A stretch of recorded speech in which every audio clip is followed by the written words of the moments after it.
Alziamo Davide. Allora, ecco qua le civette della polizia che fanno da apripista, o almeno provano a fare di apripista da quello che è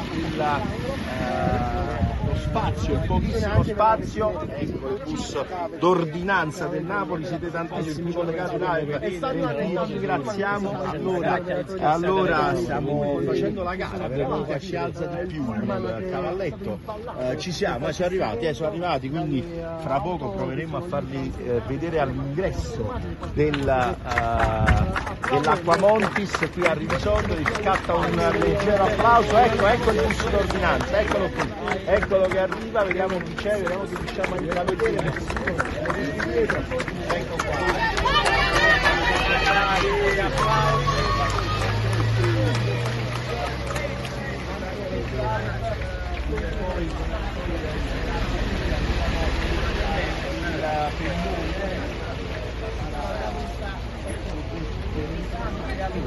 Purtroppo questo è sempre stato così.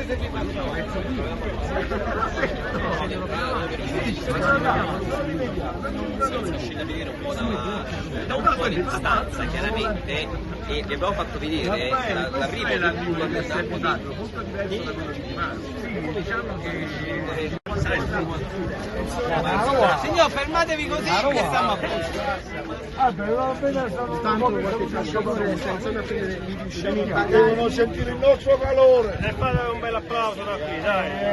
Una poca puntata, un bel pipurra, dai. Siete corali e lo sentono. Vediamo tutta un'altra chiamo bionda a distanza sul bagaglio,